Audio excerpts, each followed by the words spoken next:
Please put your hands together for Paulina O'Kieffe.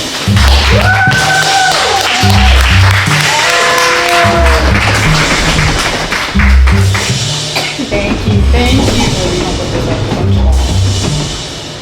Okay. We got it situated for the shorts. I know. Oh my God, you like locked it in. Oh yeah. Because Nene had me at that pump class last night at the gym. It's residual strength and pain. I know. I was at yoga too, and I'm like, dying. Awesome. Well, first and foremost, thank you so much, TJ and A Blaze of Story, for having me here. Since I've been watching a few of these, I'm like, oh, I'm finna do one of these for sure. And I thought, yo, what better time to do that than last week I celebrated my 40th birthday. Happy birthday to you. Thank you. And you know, I heard a saying that says life begins at 40 and everything before that was just research. So I'm here to share with you my research notes and excerpts of the past, 40 years. And yeah, I hope you like it. And of course, thank you to Cafe Amor. Gracias por todo. Cafe Amor. Yay! Okay, so because I am a writer also and a poet, I did these in chapters, and it is a blend of my story and my poetry. Give Winter a little taste, So we're going to start with the preface. In the middle of a snowstorm on a cold January day in Toronto, an elderly neighbor drove my mother to Wellesley General Hospital. After hours in labor on January 8th, 1986, I came into this world screaming, with a lot to say, a true-born storyteller, if you will.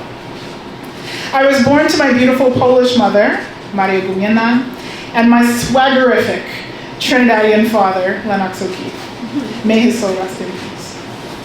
I was a super curious kid who was quiet and kept to myself in most spaces, but with the right people, my people, I was loud and as crazy as my hair, which my mother desperately attempted to tame regularly. For the first 10 years of my life, I had the absolute privilege of living in a triplex on the top floor on a quiet street in my West Toronto, Lakeshore West, if you know, neighborhood with my mom, dad, sister, half-brother for a little bit of time. But even more importantly, my maternal grandparents lived on the middle floor. My babcia, which is grandmother in Polish, and my dziadzio, which is grandfather in Polish. Were my everything. My aunt also lived with them, as well as her boyfriend, who is now her husband, and one of my absolute favorite uncles. Shout out Uncle Dan, in case you're watching. The basement floor saw a number of different people move in and out, including some family, many of whom were coming from Poland or elsewhere and needed a launching pad when they arrived. This house was full of love, full of life. Our backyard had fruit trees, and my grandmother's garden was always full of berries and fruits and veggies, and it was always filled on weekends in the summer with cousins and aunts and uncles, friends from both sides, Trini and Polish. I assure you, the plates were slapping, okay? You ever had roti and pierogi on the same plates? You have not lived, if you have not, okay? So try it. This home was where I could watch my mother carefully apply her lipstick and blue eyeshadow, always blue to match her eyes, and style her long blonde hair. The house where I would watch my father use that good Vaseline and then later that blue magic, to pick out his afro and carefully shape it down while wearing his best suit. This house is where I would watch cartoons with my sister and make art in my solitude and sit on the balconies in the summer writing letters to God while I drank my Ovaltine, waiting for my Trini grandmother, who would be visiting, to tell me Bible stories and teach me songs. It was mandatory, actually. This is what I grew up during during the first 10 years of my life, often balancing the fine line between my two cultural identities. And so naturally later, in my early stages of poetry career, wrote this poem. I am the daughter of revolutionists. I am the daughter of people who live with racist institutions and for whom communism wasn't Cuba's glorious revolution. I am the daughter of the colonized black and the colonized white. I am the daughter of language barriers, can't read and can't write. I am the daughter of accents and sorry, no English. I am the daughter of branded racism tied to the backs of hotel cleaners and factory workers. I am the daughter of the midnight oil burners just to make it here in Canada. I am the daughter of race-integrated relationships born in a racist era, replicating past years never accepted, so I hated this shit, biracial shit, which sometimes made me the daughter of self-hatership. I am the daughter of roots that weren't supposed to mix, but somehow did, and now my personal politics are mixed like my nicey hair and my naps in the back, which break my pics. Mixed like emotions caught between black power and white without the typical supremacy. I am the daughter of immigration open door policy that led in the sweet taste of pierogies and roti, dal curry, and gołąbki mixed in the same city to create and feed me. I am the daughter of long-standing traditions between steel pan and steel workers inciting revolutions, between Eric Williams and trumpeter heroes in Krakow and the kings they protected. I am the daughter of Holocaust victims who weren't Jewish, just Polish nationalists. The daughter of jungle fighters against a Caribbean government who sold resources to the devil and never looked back on it. I am the daughter of the black activists, off Brazilian shores fishermen trying to make the last leg of the journey through the States into Canada, sadly never to look back again, yet still carrying the accent just a bit. I am the daughter of lack of self-confidence, because the writing skills are never good enough to move the doubt of job security far from the backs of minds. I am the daughter of farmers selling homegrown in the cobblestone marketplaces, the daughter of whitewashed walls and up in the savannah soccer spaces, and I am the daughter of polka and soca and calypso music. I am the daughter of both black and white immigrants who came with little privilege. I am the daughter of grandmothers strong in storytelling. I am the daughter of two religions, both which I rejected. I am the daughter of the strongest mother, most self-giving father, and all the generations which led to their construction.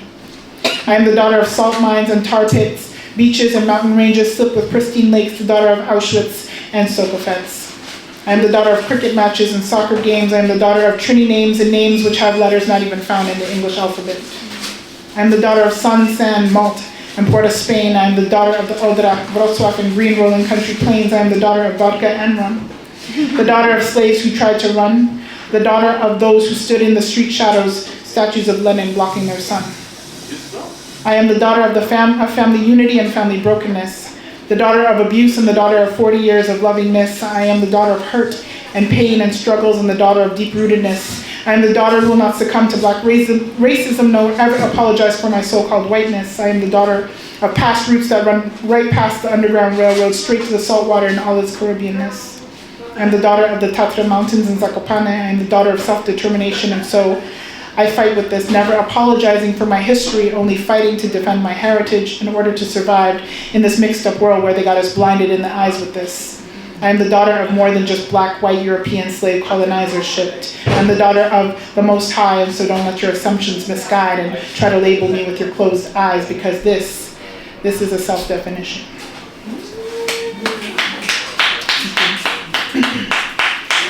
At school, I was quiet.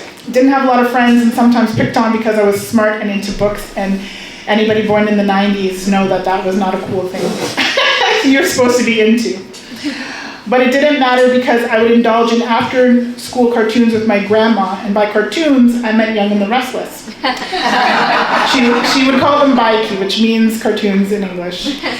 And all while watching her cook and learning Polish because, well, she couldn't speak English. And now I'm so grateful for the early introduction to the language, because if you have ever tried to learn Polish as an adult, my God.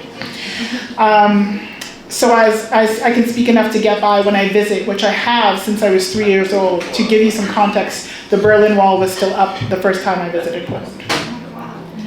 I also loved the weekends because most often I would go visit my cousins on my dad's side, all Trini and all fun, or they would come by us.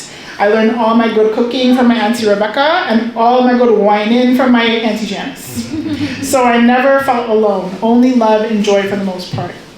As great as the home was, my father, as any man wants to do, decided it was time for him to provide a house of our own, and we begrudgingly moved to Brampton, my first bit up north, as I call it now.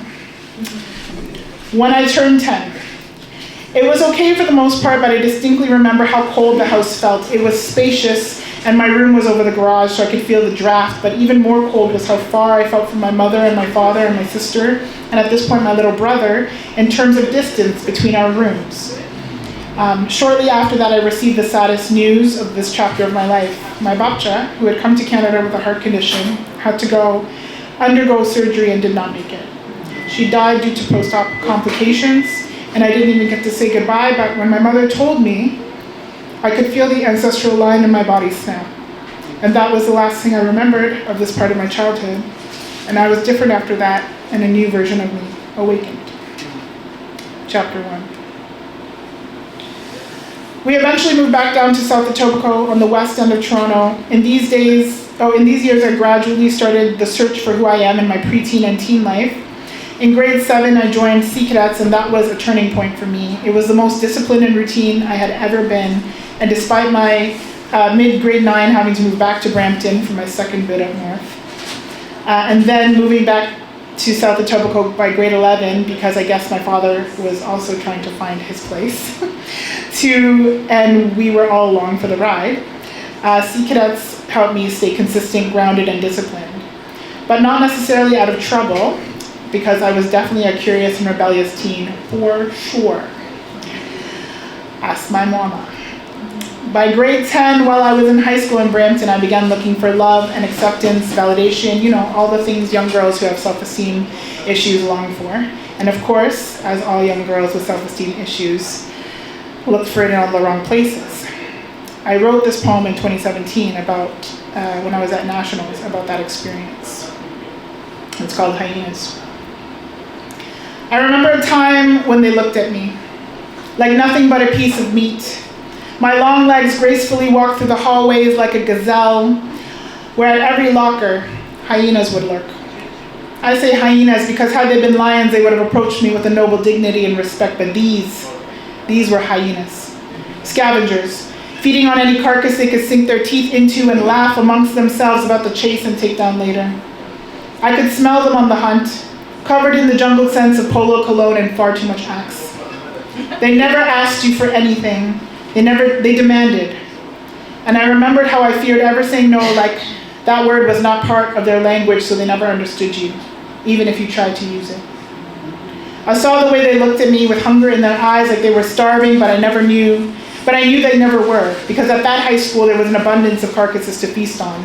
They would circle the ones whose self-esteem was dying the fastest, like vultures waiting for the final breaths of hope to die out. I remember the way they touched me, handled me roughly, used me until my soul became empty, no reflection in the mirror left. That little girl died a long time ago.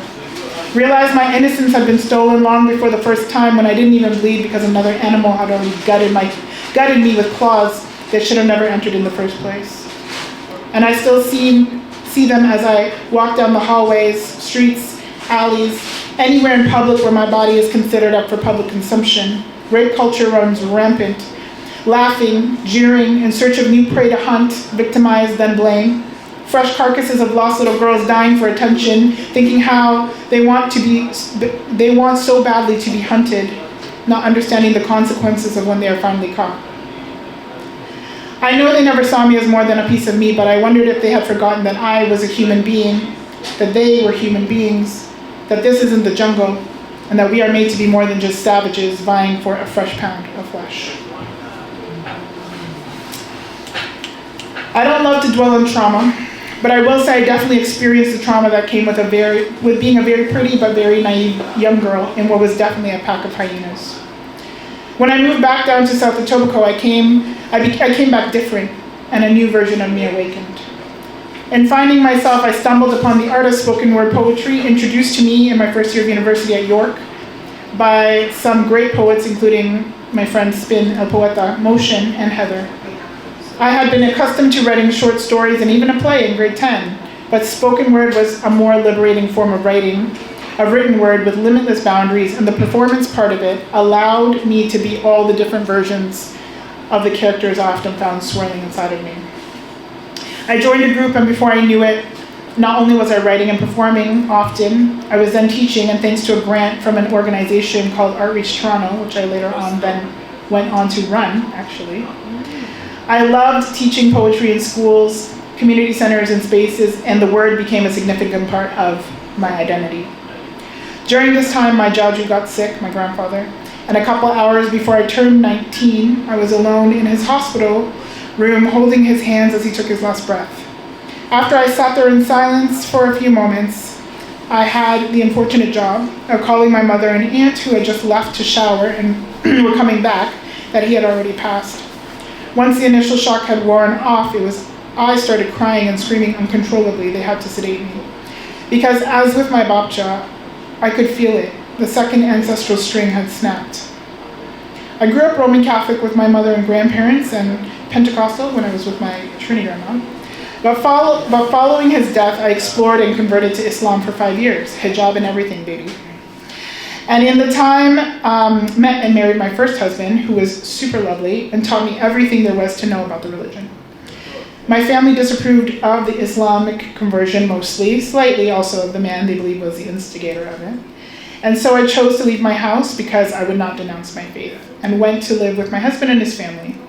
Unfortunately, I didn't realize how broken I was inside, and so that marriage ended on a sad note, initiated by myself. We divorced a year later. And I continued on the journey to finding out who I am. I was different after that, and a new version of me awakened. Chapter 2. After dating freely for a few years, performing and teaching poetry, I eventually met my husband, Carlos, my second husband. The meeting and relationship blossomed quickly and intensely, and before we knew it, we were pregnant with my first daughter, Eva. Carlos had a daughter from his previous marriage, Sharika, who I pretty much loved like my very own, still do. Unfortunately, the relationship was often strained with the interference of his ex-partner, but we made it work. And when I gave birth to my daughter, I wrote her this poem. It is her birth story. February 3rd, 2012, 12:36 a.m. With the drop of my heart, hearing that there was a drop in your heart rate, I let them cut me wide open. Arms spread out on cold metal table, I let them cut me wide open. I wanted to scream, cut me as wide open as you can, so there was enough room to ensure that every curve was preserved. Wider if you have to, so that they didn't mess up a single strand of your hair perfectly groomed by God himself. Wider still to make room for your long arms already stretching far beyond the barriers they would put in front of you later. And even wider, for wide baby hips and thighs, the kind you would need to keep yourself rooted in self-pride, help you walk back to the path after any time you may have lost your way. They didn't have many black dolls in my younger days, and all the Barbies I ever got never looked like me. It's probably why I used to rip their heads off. But I dreamed about owning one someday. A little black doll who looked like me, so when I would play house, it would feel real. So that when I would comb her hair, I would be gentle, because I too knew the complexities found in kinks and curls. And so after waiting for nearly 20 years, I decided I would not wait for someone to buy me one. So I birthed her instead. And she was everything I ever dreamed she would be and more. And I felt pride showing her off, because she was a limited edition, collector's item, worth more than anyone could ever offer me for her. And I birthed her, with my womb wide open, looking up to the heavens so that God could smile on her as the world welcomed her. My black doll, I birthed her. And to this day, I enjoy playing with her. Well, not dress up in strollers anymore, but that's what it was. And combing her hair ever so gently, because I too know the complexities found in kinks and curls, and reading her stories that remind her that she is special, and we are special. Limited edition, one of a kind, collector's items, worth more than anyone could ever offer us. 2 years later, thank you, I gave birth to my son, Carlos Jr., or as we so fondly call him, CJ. I wrote him a poem in the form of, I wrote him this poem. When I was a teen, my mama used to groan every time she saw her daughter in baggy sweats and sneakers and no dresses, no cares, just wild, just carefree. And she'd say, Lord, why did I even have a daughter just for her to dress like a boy? I used to reminisce and think about how I would be as me, but the opposite sex. How I would move through life, no dresses, no cares, just wild, just carefree, but like with a mustache and like way too much body spray. One day God said, bet. Let me give you a little glimpse And on February 12th, 2014, he allowed me to give birth to one of my greatest wonders. My eyes open in wonder at this tiny frame leaving my body, placed upon my chest. I breathe him in. He clings to me for dear life. I clung to him for dear life. God said he gonna have his daddy's name. But that's your face. And that's your heart. That's your adventurous spirit. That's your art. You help create. You help curate. You help cultivate. That's your gift to the world. That's a piece of your soul.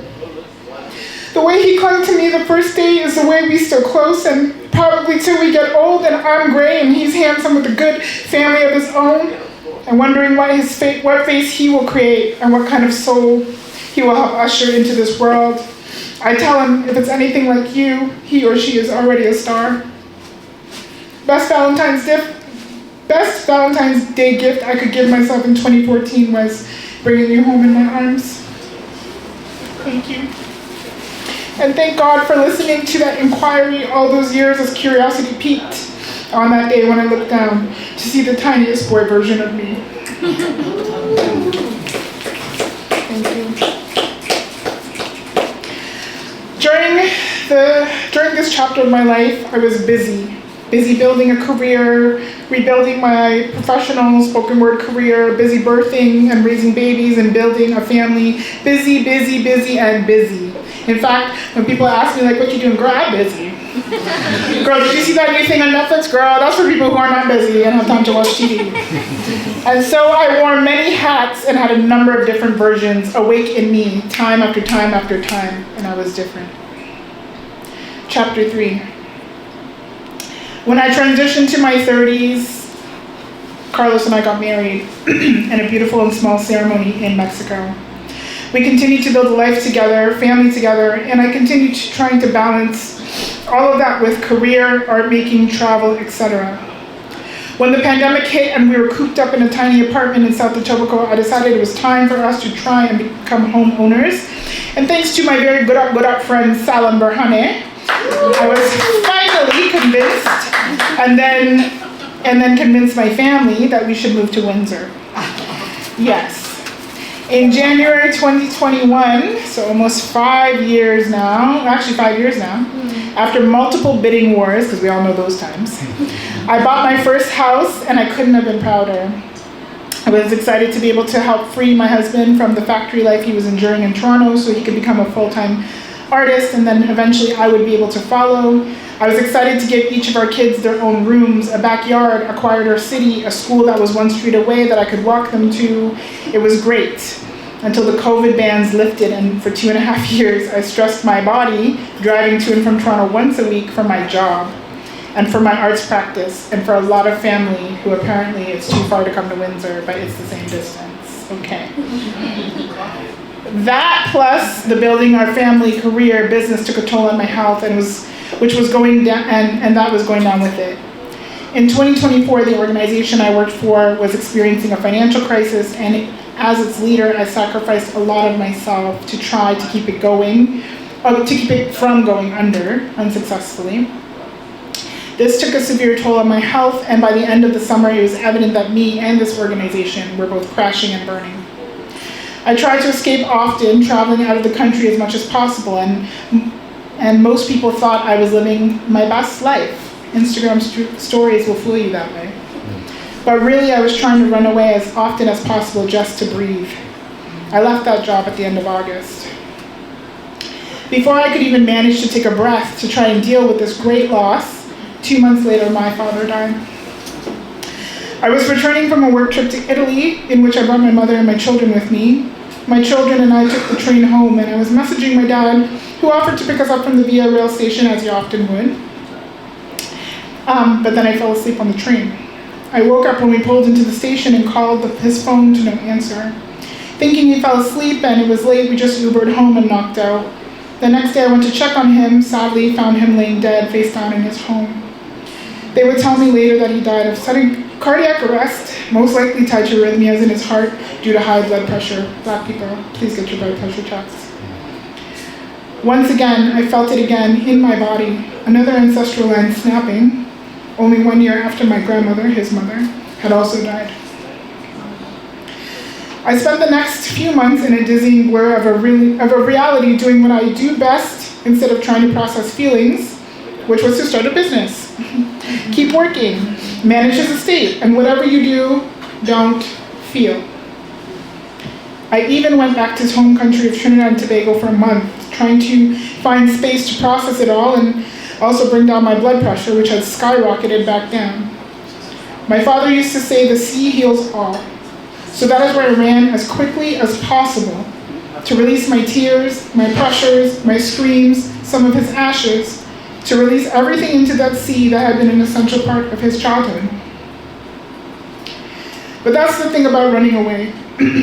The problems you tried to get away from are always there to greet you at the door when you return.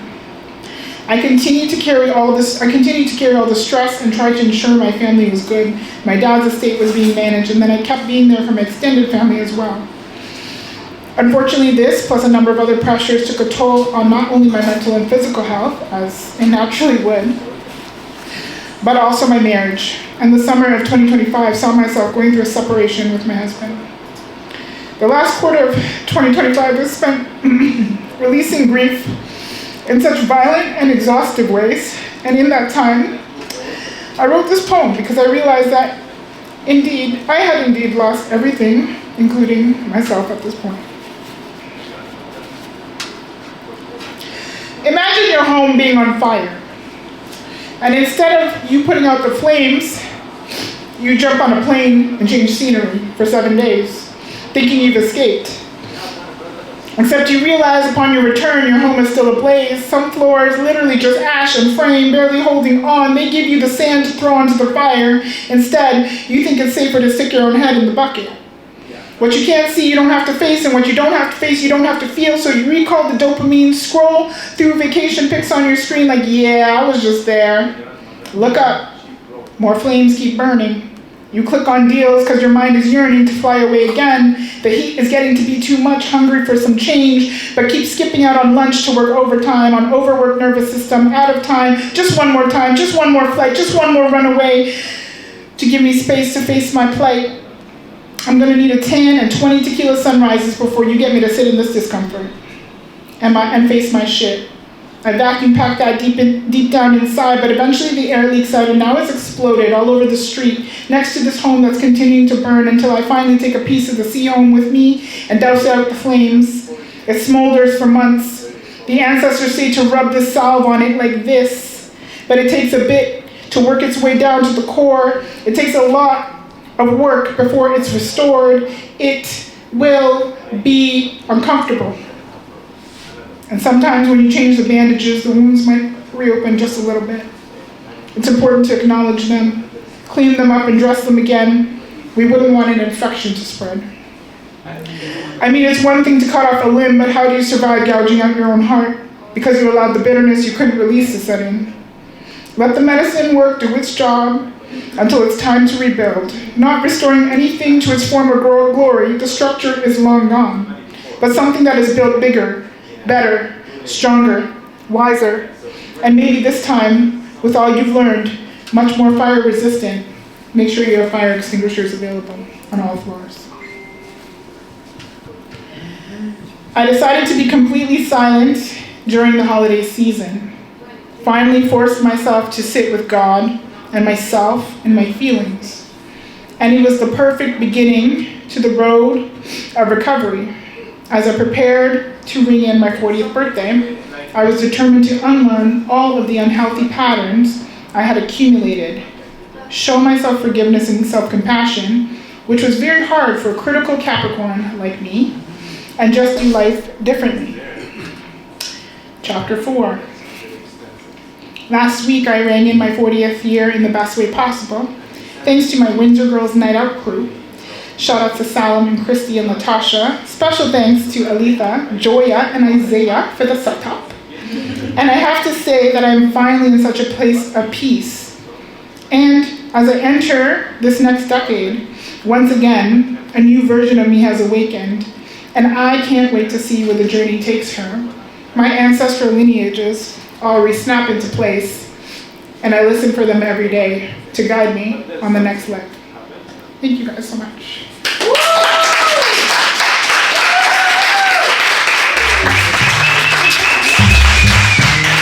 friends, once again, that is a blaze of story. Put your hands together one more time. Thank you. Thank you.